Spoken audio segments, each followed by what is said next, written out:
animals. That's the end of the line.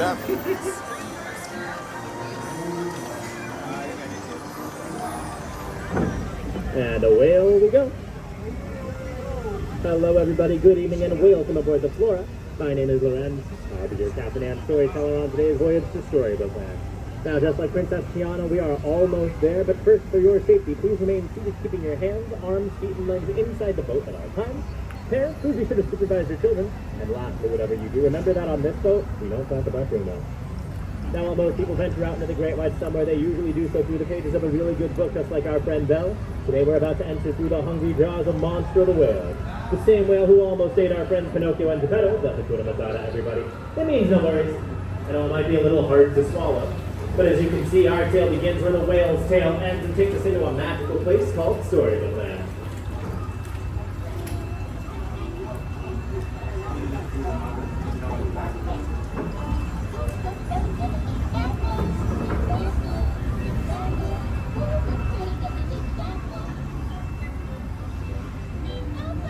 Now, if you thought Monster the Whale was scary, just wait until you meet the big, bad wolf coming up on the left-hand side of the canal.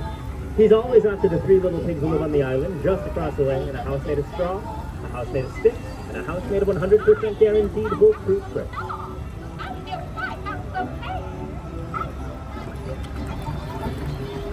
Our story is already taking a curiouser and curiouser turn as we approach the quaint English village of a little girl named Alice, where on one golden afternoon she followed the white rabbit down the rabbit hole into Wonderland, where she discovered a very merry birthday party.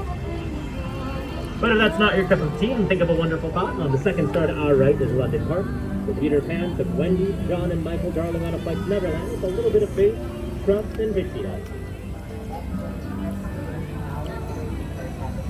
When will my life begin?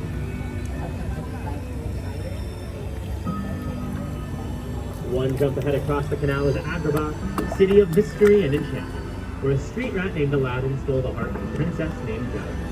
Even though the evil Jafar stood in their way, with a little bit of help from their friends, they were able to defeat them, and now they live in the Sultan's palace. Which means that in Agrabah, true love shines, just like the twinkling lights on the archways that Aladdin and Princess Jasmine soared over, sideways, and under on their magic carpet ride to a whole new world.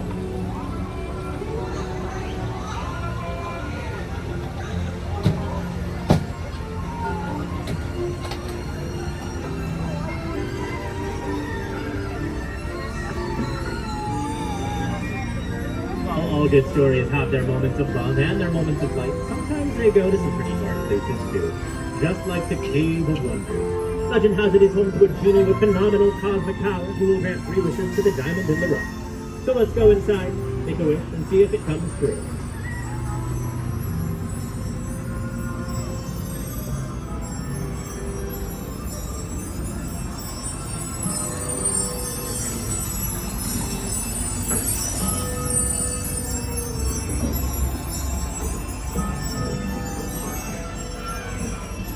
If you made a wish for a safe place to stay, then on the right-hand side, you'll find the cozy forest cottage of the 7 dwarves, just like Snow White did as she fled from the evil queen. If you look closely, you can see their diamond mine, and if you listen closely, you can hear Snow White whistle walk away. And on the other side of the canal, Cinderella made a wish to go to the ball, even though Lady Tremaine, Anastasia, and Drizella left her at home. But with the help of the fairy godmother, Cinderella was able to attend. Unfortunately, as you can see on the bridge, fairy godmother's magic did run out at midnight, but thankfully true love did not, and now Prince Charming and Cinderella live in the castle on top of the hill. Which means that if there's anything we can learn from Cinderella, it's that a dream is a wish your heart makes, and here at Storybook Land, dreams do come true. Whether those are dreams of going the distance like Hercules, dreams of bringing honor to your family like Mulan, or even just dreams of falling asleep in a patchwork quilt of flowers like the one on our left, inspired by the 1933 silly symphony cartoon Lullaby Land. All of the plants and flowers inside the quilt, as well as around Storybook Land, are real, and thanks to Tinkerbell's magic, they will never ever have to grow up. Which is just one of many reasons why Storybook Land was considered a favorite of our founder, Walt Disney.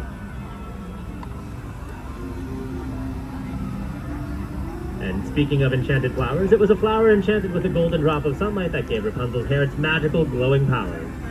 Rapunzel's hair got her, as well as the outlaw Flynn Rider, outside of some tangled situations on their way to the floating lanterns, where at last they saw the light and found a new dream in each other.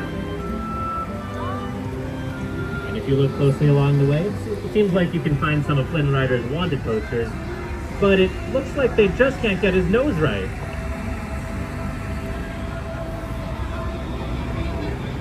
Sometimes the best day ever involves floating lanterns, while other times it involves just a touch of motor mania. Our friend the modest Mr. Mole, who lives on our left, couldn't heal his friend Mr. Toad of his motor mania. Mr. Toad lives in Toad Hall just up ahead with its 7 chimneys and only 1 fireplace, but it looks like he isn't home right now, which must mean that he's off on a wild ride to nowhere in particular. And just beyond Toad Hall, venturing into the unknown is the icy kingdom of Arendelle, where the sisters Anna and also discovered something more powerful than all like that. An act of true love.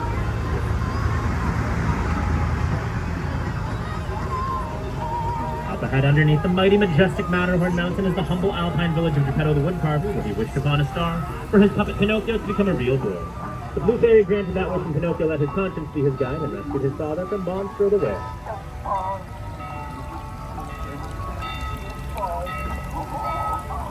And before we leave Arendelle, if anybody needs anything, I hear that our friend Wandering Oaken on our left is having a big summer blowout. Our final chapter takes us to Prince Eric's castle, where a little mermaid named Ariel made a wish for human legs to walk on land as part of our world.